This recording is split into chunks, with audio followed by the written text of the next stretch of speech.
Still renting that tiny place? My brother laughed at Dad's retirement dinner. Mom joined in, at your age. I smiled and said, fair. Monday morning, my brother's restaurant got a call. The silent partner pulling $2.3 million was me. By lunch, his grand opening was dead. My name is Owen. I'm 34. I'm a quantitative analyst at a hedge fund, which is a job title that makes people's eyes glaze over at parties, which is fine because I don't go to parties. I make $340,000 a year. I also earn about $89,000 in investment returns. My total net worth is $4.2 million. I live in a $1,400 apartment that's 620 square feet with an oven door that doesn't close all the way and a kitchen counter that fits exactly 2 plates. I drive a 2018 Camry. I own 5 shirts and I rotate them. My family thinks I'm broke. This is, honestly, the funniest thing about my life. And I've been told I'm a funny person, mostly by Nessa, who has a scar on her left eyebrow from a childhood bike accident that she refuses to cover because she says it gives her face character, and by my coworker Dennis, who laughs at everything I say but also laughs at the microwave when it beeps, so his standards are unclear. My brother Gavin is 30. He is handsome, confident, loud, and has been the center of my family's solar system since approximately birth. He wanted to open a restaurant. He talked about it for 3 years the way some people talk about writing a novel, with great passion and no pages. Then he got serious. He needed $2.3 million. I provided it, anonymously, through Chun, my financial advisor, who runs a boutique firm that handles investments, legal structuring, and vendor management for people who'd rather stay invisible. Chun does the work of 5 people and charges like 3, which is still a bargain when you don't want your name on anything. Through a holding company called Brass Oak Capital, which is a name Chun picked because he said it sounds like old money, and I said it sounds like a furniture store, and he said same thing. I was the silent partner. $2.3 million. My brother's entire dream funded by the brother he thinks can't afford a dishwasher. I should tell you about Gavin before the dinner makes sense. Because he wasn't always a punchline in my story. He used to be the best part of it. When I was 19 and bombed my first college midterm, the kind of bombing where you leave the exam room and stand in the hallway, and the hallway feels like it's underwater, Gavin drove 2 hours to campus on a Tuesday night. He was 17. He borrowed Mom's car without asking. He brought a 6-pack of root beer, not real beer because I didn't drink and he knew that, and a bag of gas station donuts that were already stale. He sat on my dorm room floor and said, "You're the smartest person I know and this test was stupid, and if the professor disagrees he can call me, and I'll explain it to him." He was 17, and he drove 2 hours to tell me a test was stupid and the donuts were bad and I was good. I think about those donuts a lot. They were terrible. The gesture wasn't. That was Gavin. That was the brother I gave $2.3 million to. The distance between the kid with the root beer and the man who laughed at my apartment is the distance I keep trying to measure. Let me tell you about the build-out. Because I didn't just write a check. I built the restaurant. The $380,000 kitchen. Designed by a consultant I hired through Chun, a woman named Camille who designed kitchens for 3 restaurants that made the Times list. Gavin told the family he worked with the best designer in the city. He never met her. I did. Video calls from my apartment, sitting at the counter that fits 2 plates, approving every hood vent, every walk-in cooler spec, every drainage layout. The kitchen that was supposed to make Gavin famous was engineered by the brother he thinks can't afford a dishwasher. I find this funny. Nessa finds this sad. We're probably both right. The lease. $14,200 a month for a prime corner location downtown. Gavin thinks he negotiated it down from $18,000. He didn't. Chun negotiated it. The landlord's original ask was $22,000. Chun got it to $14,200 with a 3-year lock and an early termination clause. That clause is in my name, not Gavin's. He signed the paperwork. He didn't read it. Page 4, Section 3. My name. 14 months, and he never got past page 1. I'd be offended, but I've met Gavin and his relationship with documents is the same as his relationship with instructions. Theoretical. Every supplier relationship, the meat distributor, the produce farm, the wine importer, the linen service, was vetted and negotiated by me through Chun. Gavin signed the contracts. He didn't negotiate a single term. He doesn't know what net 60 payment terms are. He doesn't know that his produce comes from a farm I found after visiting 4 others on a Saturday morning when I was supposed to be doing laundry. He doesn't know that the wine list was curated by a sommelier. I paid $8,500 because I figured if you're going to do something, do it with the seriousness it deserves, even if nobody knows you're the one doing it. Every smart decision Gavin bragged about to the family at Sunday dinners was mine. The kitchen design, the lease terms, the supplier network, the insurance package. He took credit for my work the same way he took credit for my money. Completely, without suspicion, and with the smile of a man who's never had to prove where anything came from because nobody asks the golden child for receipts. The family pattern. I should fill this in because the restaurant didn't happen in a vacuum. It happened in a family where the math has never been even. College funds. My parents started one for each son. Gavin's was $42,000 when he turned 18.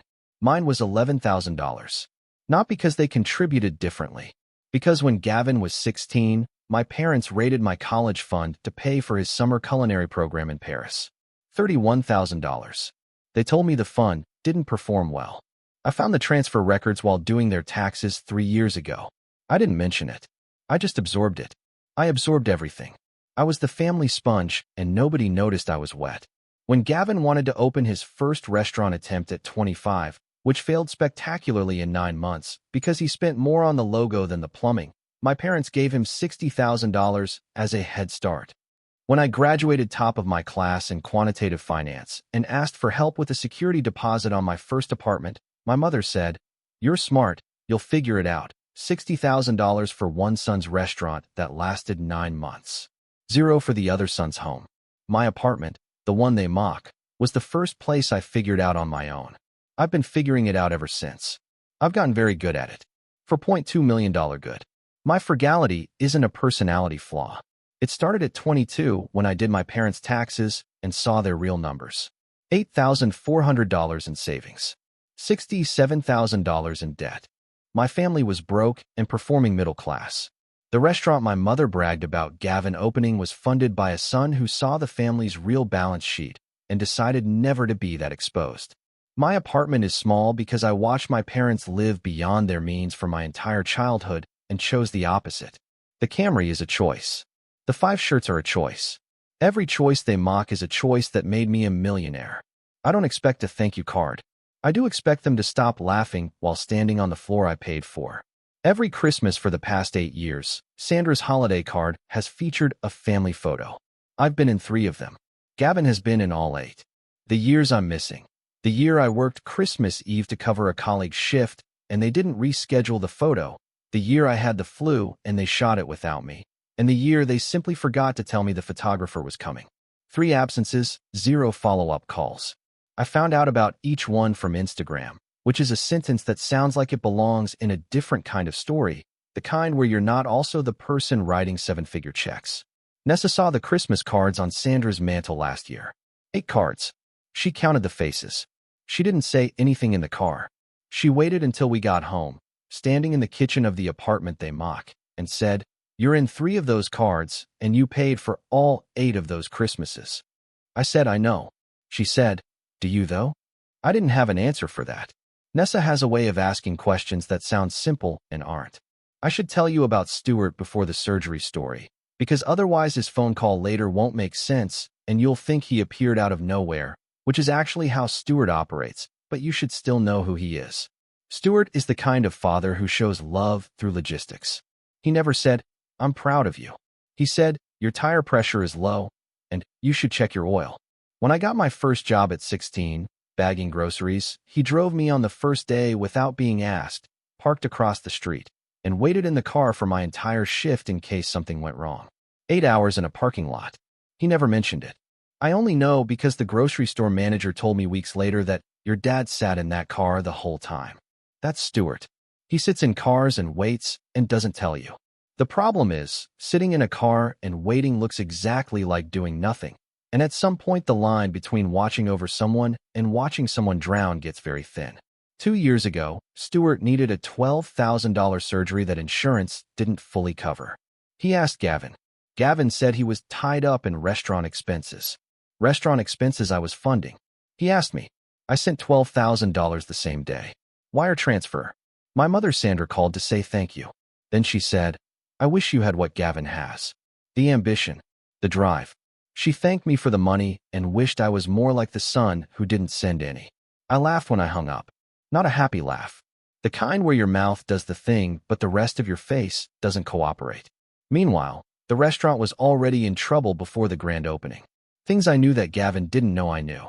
Camille, the head chef I'd hired at $145,000 a year, quit 6 weeks before the grand opening. The reason? Gavin kept overriding her menu decisions to add crowd pleasers that had no business in a fine dining concept. She told Chun that Gavin wants a fine dining price point with an Applebee's mentality. She said it nicer than that. Actually, no, she didn't. That's a direct quote. She walked. Gavin replaced her with his culinary school buddy, a guy I'll call buddy because that's literally what everyone calls him, who charges $80,000 and has never run a kitchen above 40 covers. My $380,000 kitchen was now being operated by someone who couldn't use half the equipment. I designed a Formula One car, and Gavin put a guy with a learner's permit behind the wheel. The budget overruns. The restaurant was $340,000 over budget before opening. Gavin approved custom Italian tiles, $78,000 over the budgeted amount, because he saw them in a magazine. A wine cellar renovation that wasn't in the original plan, $92,000. A sound system consultation with a DJ friend, $44,000, for equipment a restaurant doesn't need unless the restaurant is also a nightclub, which this one wasn't. My holding company covered every overrun because Chun kept the reports clean and I kept writing checks because, and this is the part I'm least proud of, I wanted it to work. I wanted my brother's dream to succeed. I wanted to be the reason it did, even if nobody knew. That's the joke about invisible generosity. It feels noble until you realize you trained everyone to take you for granted. The restaurant needed to gross $1.8 million in year one just to break even. Industry average for a new restaurant, $900,000. Gavin was planning a party on a ship that was already sinking. I had the manifest. He had the champagne. Saturday night. My father's retirement dinner. 40 people. White tablecloths. Sandra organized it. I paid for a third of it, quietly, through a contribution Chun routed to look like it came from the restaurant's PR budget. Even the retirement dinner had my invisible fingerprints on it. Stuart sat at the head of the table looking like a man who'd been told to enjoy himself and was doing his best impression of someone who knows how. Gavin was next to him. Sandra was next to Gavin. I was 6 seats down, between a cousin I see twice a year and an empty chair that was supposed to be for an uncle who didn't show. Gavin gave a toast to Stuart. He thanked everyone who supported this family. He named Sandra. He named himself. He named the restaurant as Dad's legacy coming to life. He didn't name me. I was sitting 6 seats away holding a glass of wine, and the toast skipped me the way the Christmas photos skip me, smoothly, without a gap anyone else noticed. Stuart looked at Gavin while he spoke. He didn't look at me once. Then the comment. Gavin, 2 drinks in, grinning, leaned toward me across the table and said, "Still renting that tiny place?" The way you'd ask someone if they've tried a new restaurant. Casual. Amused. Public. Sandra, 3 glasses of wine in, added, at your age? The way you'd comment on someone wearing shorts in winter. Fond exasperation. Performative concern. The table laughed.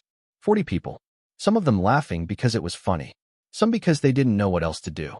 Some because laughing at Owen is the family's oldest sport and the rules are understood. I smiled. I said fair. That's it. One word. I picked up my fork. I finished my dinner. The chicken was overcooked, which I mentioned because I noticed the chicken and not the insult, which tells you something about how my brain processes family dinners at this point. Like triage, assess the protein first, deal with the emotional damage later. I said goodbye to my father. He shook my hand the way he always shakes my hand. Firm grip, no eye contact. The handshake of a man who learned physical affection from a manual that was missing the last 3 chapters. I drove home to my 620 square foot apartment with the counter that fits 2 plates and the oven door that doesn't close all the way. I parked the Camry. I sat in it for a while. The parking lot was quiet except for someone's AC unit running on the 2nd floor, that constant mechanical hum that sounds like a building breathing. I wasn't angry. Not yet. I was doing what I always do after family dinners, which is sit in a car and wait for the correct emotion to arrive, like standing at baggage claim watching suitcases go by that aren't yours. Anger came eventually. It was a few carousels behind the sadness. Later that night, Sandra posted an Instagram story. Caption, "My two boys. One building an empire, one still figuring it out." She tagged Gavin. She didn't tag me. The photo showed Gavin laughing at the table. I was in the background, out of focus, holding a fork. 347 people saw that story. I was still figuring it out, to 347 of my mother's followers, while sitting on $4.2 million and a holding company that owned the majority of the empire she was bragging about. I screenshot it. Not because I plan to use it. Because some things need to be captured before you can believe they're real. Harper, my cousin, pulled me aside before I left the dinner. She's the family's only other quiet person, the kind who watches everything and says almost nothing. And when she does say something, it tends to be the thing nobody else will say. She said, "I don't know how you do it."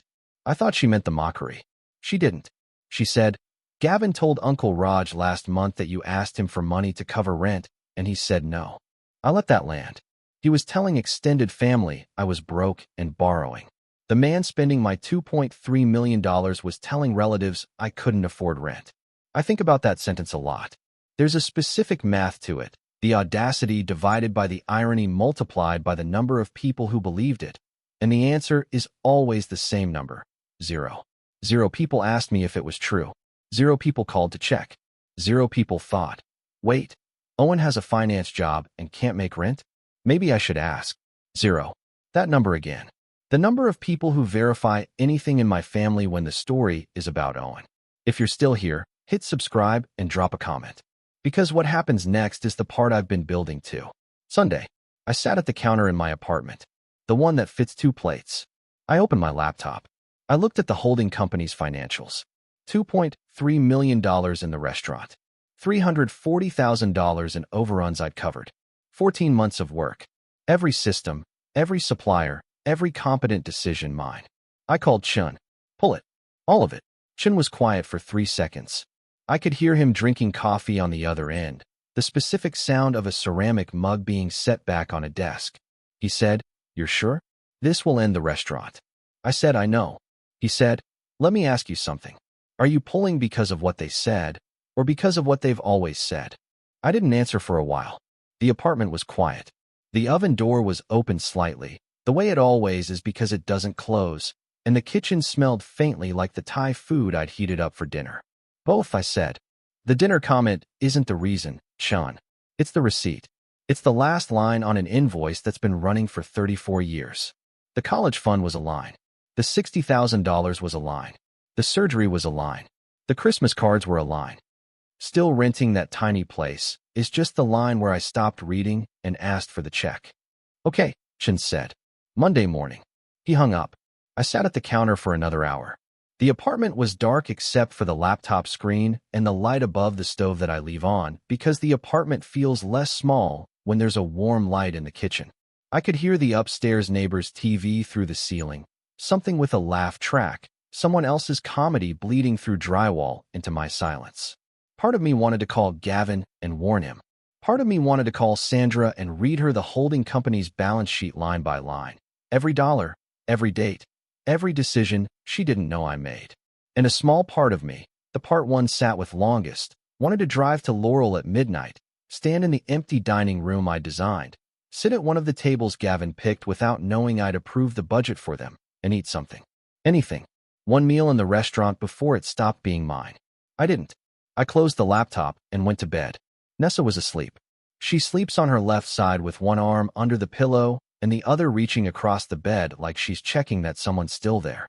I lay down, and she found my arm without waking up. I lay there in the dark with my arm being held by someone who knows my real numbers and has never laughed at any of them. I didn't sleep. I replayed the root beer donuts. The gas station parking lot at midnight.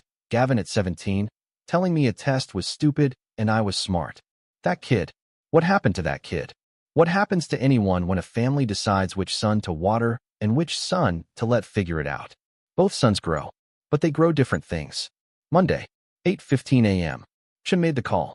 14 words. I was in my apartment when it happened, sitting at the counter with a cup of coffee I'd made too strong because I'd been awake since 4 and had lost count of the scoops. The coffee tasted like anxiety. I drank it anyway. By 8:40, the account was frozen. By 9:15, 3 vendor payments bounced. The meat distributor called first, then the produce supplier, then the wine importer, then the florist. Each call went to Gavin, who had never negotiated with a vendor in his life because I'd done it all through Chun. He offered terms he couldn't honor. He promised payments he couldn't make. He said, "I'm sure we can work something out," to 7 different vendors, and couldn't work anything out with any of them. The produce supplier, a woman named Rita who ran a family farm and genuinely liked Gavin because he'd been charming during the tastings I'd arranged, actually agreed to deliver on a handshake promise. She showed up Tuesday morning with $4,200 worth of produce. Gavin couldn't pay her. She left the crates on the loading dock and drove away without saying anything. Those crates sat there for 2 days. Nobody unpacked them. The lettuce wilted in the boxes. That detail, the rotting produce on a loading dock nobody claimed, is the part of the collapse that felt the most real to me. Everything else was numbers on a screen. The lettuce was physical. By 10 a.m., the linen service pulled out. By 10:30, 2 servers quit because they could sense the ship listing. The hostess, who'd been hired from a Michelin-starred restaurant, called Chun directly because her employment contract was through the holding company, not through Gavin. She didn't even know Gavin wasn't her real employer. By 11:30 a.m., the grand opening was dead. The early termination clause activated. The landlord received 90-day notice. Gavin had 90 days to find $2.3 million or vacate a space he'd spent $1.2 million building out. The build-out, the tiles, the wine cellar, the sound system, was non-recoverable. It stays with the building. Gavin wasn't just losing a restaurant. He was losing $1.2 million in improvements that would belong to a landlord who'd rent the space to someone else. 2 smaller investors, combined $400,000, heard the anchor pulled and invoked exit clauses. The restaurant didn't lose $2.3 million. It lost $2.7 million. Gavin's personal guarantees on contracts he signed without reading made him personally liable for $186,000 in vendor commitments and lease penalties. The man who mocked me for renting was now $186,000 in debt for a restaurant that never served a single plate. Gavin called every number he could find trying to identify the silent partner.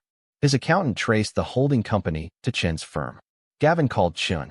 Chen said, "I'm not authorized to disclose the identity of my client. I have a right to know who's destroying my business. You have a right to read the partnership agreement you signed. Page 4, Section 3. Gavin found page 4. My name. He'd been staring at it for 14 months and never read past page 1. I know this because Chen told me, and because Gavin's relationship with fine print is the same as his relationship with consequences. He prefers not to know until it's too late. Gavin texted the family group chat. Did you know Owen was the investor? Did anyone know? Silence. The kind of silence that happens in a group chat when everyone is reading and nobody wants to be the first to respond, because responding means choosing a side, and choosing a side means admitting there are sides, which means admitting the family has been operating as 2 teams for decades and pretending it was one. Nobody knew. Not one person. I'd been invisible for so long that even my money was invisible. $2.3 million, and nobody thought to ask where it came from because nobody thought about me long enough to wonder. Sandra called me. She didn't ask why I pulled the money. She didn't ask what happened at the dinner. She didn't ask if I was okay. She didn't ask how I'd been, which is a question she hasn't asked in roughly 11 years. Her first question, why didn't you tell us you had that kind of money? That's the question she led with. Not, can we talk about what Gavin said? Not, I'm sorry about Saturday. Not even a preliminary, how are you? Which would have cost her nothing and given me something I've been waiting for longer than I'd like to admit. The money. The money she didn't know about. The existence of the money was more interesting to my mother than the existence of the son who earned it. I've been less interesting than my balance sheet my entire life. At least now the balance sheet was getting the attention it deserved. I said, would it have changed what Gavin said at the dinner? She said, of course it would have. So the mockery was okay because you thought I was poor? She didn't have an answer. The phone was silent long enough that I checked to make sure the call was still connected. It was. She was just standing in the wreckage of her own logic, trying to find a door. She tried to redirect. Gavin is devastated. I said, Gavin is $186,000 in debt for a restaurant built with my money and my decisions. He's not devastated. He's informed. She hung up. She didn't call back for 2 weeks. 2 weeks of silence, which is a time frame I'm familiar with because my family has always been better at silence toward me than conversation. Harper called me after the group chat. She wasn't shocked. I figured it was you when the numbers didn't add up. Gavin can't raise $2.3 million. He can barely raise his hand to split a check. She told me something else. After the retirement dinner, Sandra told 3 relatives I was jealous of Gavin and that my attitude was embarrassing. My mother was running a PR campaign against me at the same dinner where I was sitting on $2.3 million of unacknowledged investment in her favorite son's dream. I don't know what the word for that is. Harper said the word is audacity. Nessa said the word is Tuesday. I laughed. A real one. Nessa makes me laugh the way nobody in my family ever has, which is to say easily and without anyone getting hurt. Stuart called me. My father. First time in 4 months. He didn't talk about the restaurant. He said, your mother told me what happened at the dinner. The renting comment. Pause. I should have said something. I waited. He said, I watched your brother say that and I laughed. I'm telling you that because you should know I laughed. He didn't apologize. He confessed. There's a difference. An apology asks for something. A confession just puts it on the table. Then he said, you paid for my surgery. Gavin couldn't. I heard your mother say she wished you were more like him, and I didn't correct her. Another confession. He was emptying his pockets, one truth at a time, like a man who'd been carrying loose change for years and was tired of the weight. I didn't say anything for a while. The phone was warm against my ear. I could hear him breathing. I looked up what a quantitative analyst does, he said. I didn't know. It's been 11 years, Dad. I know. He hung up. I sat in the apartment and looked at the counter and thought about the root beer Gavin brought to my dorm room when I was 19. I thought about the stale donuts. I thought about a 17-year-old who drove 2 hours to tell me a test was stupid and I was smart, and how that 17-year-old grew into a man who laughed at my apartment while standing in a restaurant I built. People change. That's not news. What's news is the specific way it hurts when the change happens to someone who used to bring you donuts in the middle of the night. Gavin's Instagram had 14,000 followers from 14 months of build-out content. Kitchen previews. Tile installation time-lapse. Wine cellar reveals. A video of him standing in the empty dining room saying, "This is where it happens." When the grand opening died, the comments section turned into a public autopsy. Gavin deleted the account within a week. 14 months of content, gone. The digital version of the restaurant died the same week as the physical one. The restaurant's assets went through the holding company's liquidation process. Chun handled it the way Chun handles everything, quietly, precisely. With a cup of coffee in his hand that he refills, so often I'm convinced it's a medical condition. The $78,000 Italian tiles stay with the building. The wine cellar, $92,000, stays with the building. The sound system, $44,000, stays with the building. The kitchen equipment was leased through the holding company and returned to the manufacturer. Every beautiful, expensive thing Gavin showed off on Instagram now belongs to a landlord who will rent the space to the next person with a dream and better reading habits.